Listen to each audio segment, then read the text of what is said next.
বিষয় নয়। যখন ইলেকশন কমিশন বলেছিলেন প্রতিটা বুথ ওয়াইজ BLA 2 হতে হবে, তখনও আমরা BLA 2 নাম দিয়েছি। এখন উনি বলছেন যে ইলেকশন কমিশন বলছেন বিধানসভা থেকে হলেই হবে, সেখানেও আমরা দেবো। কাজটা সুষ্ঠুভাবে হওয়া দরকার।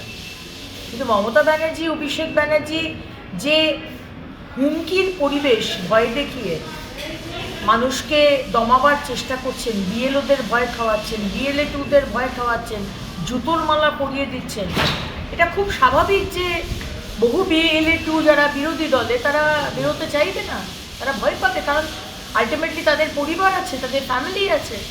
আজকে BLOদের ভার খাওয়ানো হচ্ছে। আজকে জাহাঙ্গীর বলেছে, আমাদের ডায়মন্ড হারবারের গুন্ডা জাহাঙ্গীর, সে বলেছে 12,000 মৃত ব্যক্তির নাম যদি তোলা হয় সেটা তোলা যাবে না।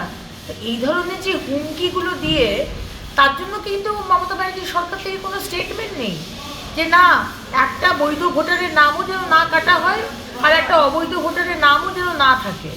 এই স্টেটমেন্ট কিন্তু ওনার একবারও আমরা পাচ্ছি না। উনি কিন্তু বারবার বলছেন যে বৈধ ভোটারের নাম যেন না পাওয়া যায়। আর অসুবিধা হচ্ছে কৃষকদের ফসলের সময় ওইদিকে নেটওয়ার্ক পাওয়া যাচ্ছে না। বোঝা যাচ্ছে যে ওনারা কতটা দিশেহারা।